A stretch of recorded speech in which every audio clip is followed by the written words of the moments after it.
Assalamualaikum warahmatullahi wabarakatuh. Perkenalkan, nama saya Luhur Budi Wibowo dari Universitas Tunas Pembangunan Surakarta, Prodi PKO NIM D021642. Oke, kali ini saya akan mempresentasikan hasil penelitian tindakan kelas di SD Negeri 3 Kecamatan Sidoarjo Sragen tentang permainan bola voli.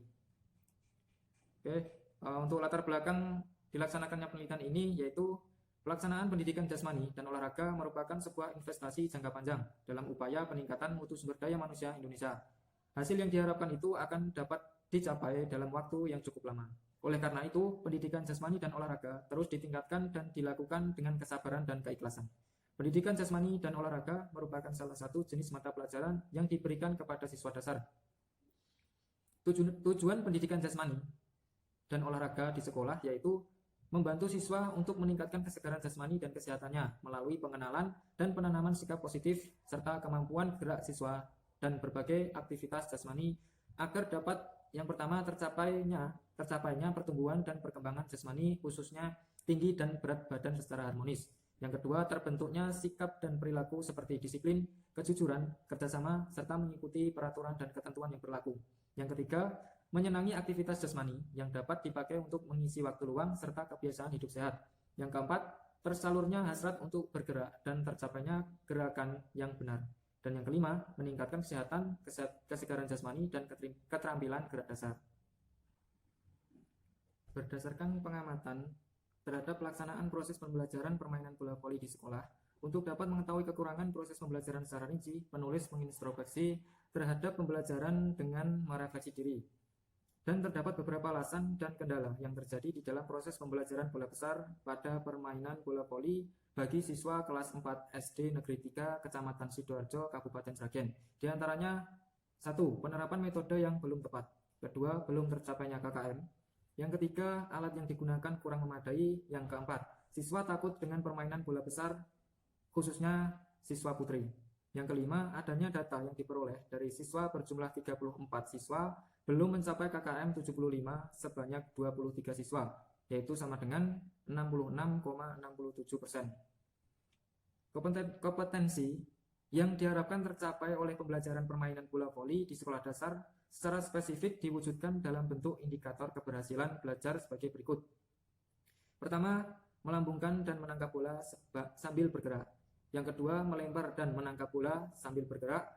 Yang ketiga, memantul-mantulkan bola sambil bergerak. Yang keempat, memvoli bola dengan 1 dan 2 tangan. Yang kelima, melambungkan atau memvoli bola dengan kontrol yang baik. Dan yang keenam, melakukan passing, baik itu passing atas maupun passing bawah dengan kontrol yang baik.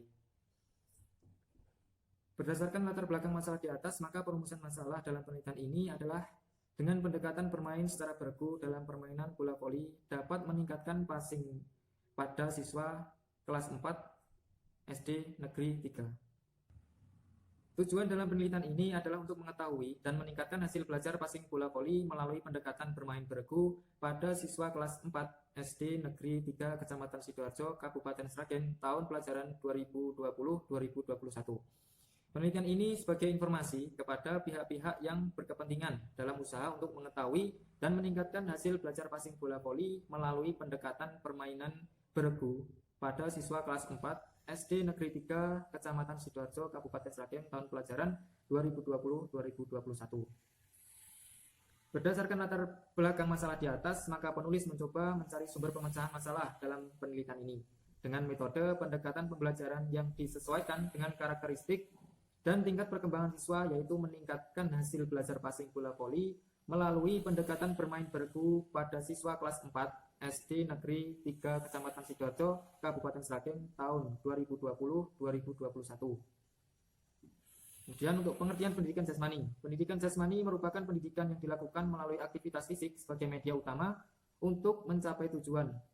Pendidikan jasmani merupakan bagian yang integral dari sistem pendidikan secara keseluruhan. Pendidikan jasmani merupakan upaya agar dapat mengaktualisasikan seluruh potensi manusia dalam aktivitasnya berupa sikap, tindakan, dan karya yang diberi berbentuk isi, dan arahan menuju kebulatan pribadi sesuai dengan cita-cita kemanusiaan.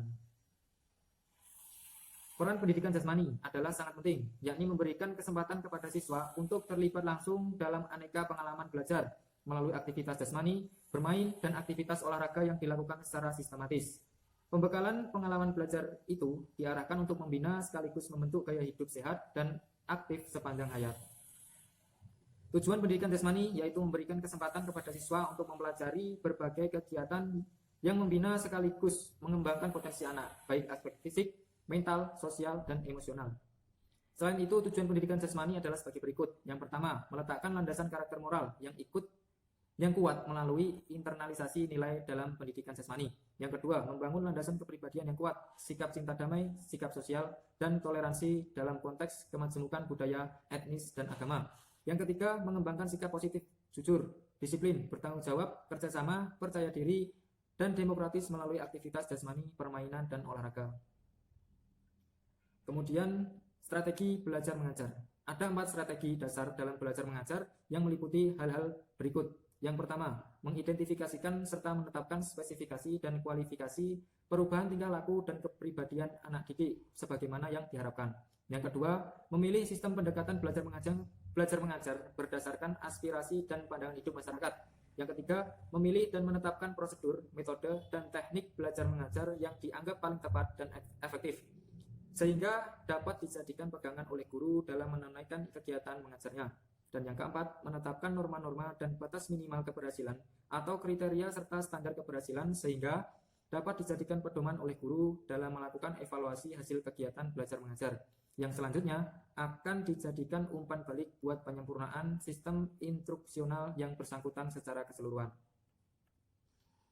Kemudian manfaat permainan. Yang pertama, jika dipandang dari sudut kesehatan, tiap-tiap manusia mempunyai naluri untuk bergerak. Lebih-lebih pada anak-anak, naluri untuk bergerak itu besar sekali.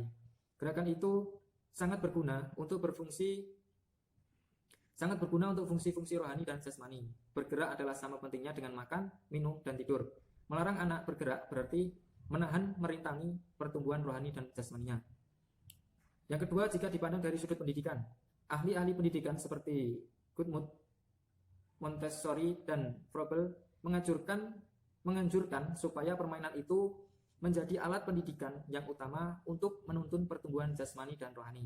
Dan yang ketiga, jika dipandang dari sudut perkembangan pribadi, bermain merupakan peristiwa hidup sangat digemari oleh anak-anak maupun orang dewasa. Melalui bermacam-macam kegiatan yang ada dalam olahraga permainan di sekolah, banyak fungsi-fungsi kejiwaan dan kepribadian yang dapat dikembangkan. Misalnya, keseimbangan kecepatan proses berpikir, daya konsentrasi keakraban bergaul, dan kepemimpinan, dan masih banyak lagi. Kemudian, pengertian permainan bola voli. Permainan bola voli adalah permainan yang dimainkan oleh 2 tim, yang masing-masing tim berjumlah 6 orang pemain. Setiap pemain memiliki keterampilan khusus, yakni sebagai pemukul, pengumpan, dan libero.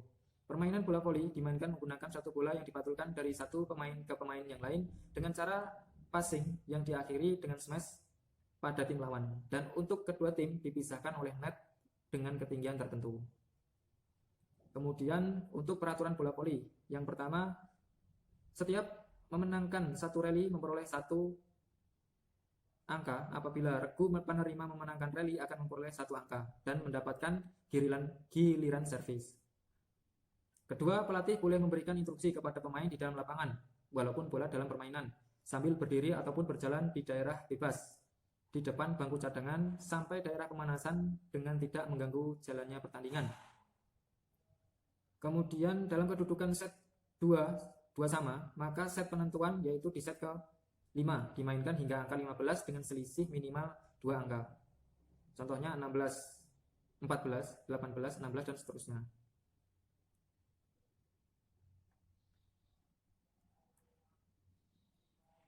Kemudian modifikasi permainan bola voli. Yang pertama, beberapa karakteristik dari modifikasi olahraga yang disampaikan oleh Australia Sport Commission dalam buku permainan bola voli dijelaskan bahwa yang pertama harus sesuai dengan perkembangan anak, meliputi umur, tingkat kesegaran jasmani, status kesehatan, tingkat keterampilan, dan berbagai pengalaman gerak sebelumnya. Yang kedua, cukup aman dimainkan oleh anak-anak.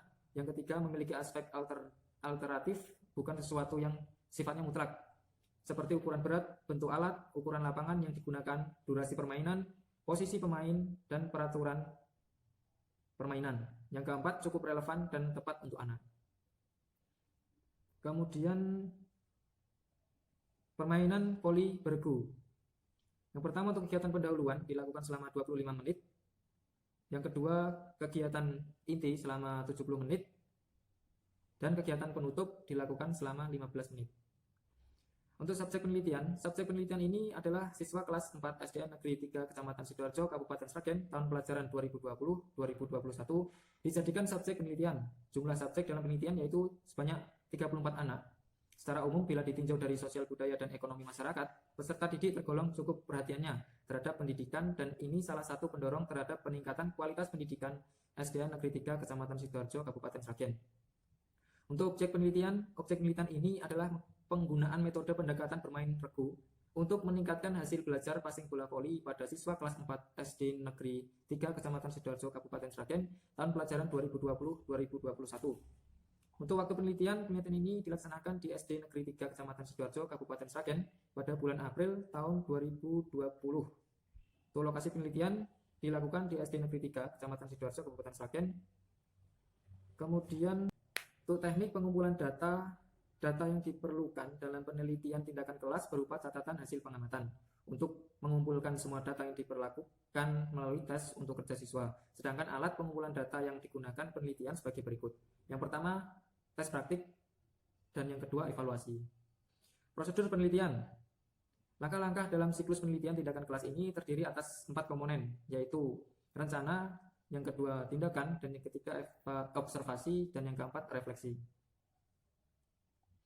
Kemudian untuk indikator kerja penelitian, yang pertama terjadi peningkatan minat belajar yang ditandai dengan prestasi belajar siswa dengan rata-rata nilai tes menjadi lebih dari 70, ditandai dengan hasil pembelajaran pada siklus pertama dan siklus kedua. Yang kedua, sebesar 80% siswa telah mencapai batas ketentuan kriteria minimal yang ditentukan, yaitu 75. Yang ketiga, kemampuan melakukan passing bola voli meningkat diikuti dengan motivasi belajar peserta didik. Kemudian untuk instrumen pengumpulan data. Instrumen pengumpulan data yang digunakan dalam penelitian ini terdiri dari pertama silabus, yang kedua rencana persiapan pembelajaran atau RPP, yang ketiga lembar observasi kegiatan belajar mengajar, yang keempat angket motivasi terhadap metode pendekatan bermain, yang kelima tes praktek. Untuk analisis data yang sudah dikumpulkan pada setiap kegiatan observasi dari pelaksanaan siklus PTK dianalisis secara deskriptif dengan menggunakan prosentase untuk melihat kecenderungan yang terjadi dalam kegiatan pembelajaran bola voli. Yang pertama, hasil keterampilan gerak dasar passing dilakukan dengan menganalisa nilai rata-rata tes kegiatan pembelajaran, kemudian dikategorikan dalam klasifikasi skor yang telah ditentukan. Yang kedua, kemampuan melakukan rangkaian gerakan dasar passing dengan menganalisa rangkaian gerakan passing, kemudian dikategorikan dalam klasifikasi skor yang telah ditentukan. Adapun analisa data dalam penelitian ini melalui angka-angka yang diperoleh saat unjuk kerja lompat tinggi melalui pendekatan pembelajaran dengan bermain bergu. Oke, mungkin itu yang bisa saya presentasikan dari penelitian tindakan kelas. Sekian dari saya. Assalamualaikum warahmatullahi wabarakatuh.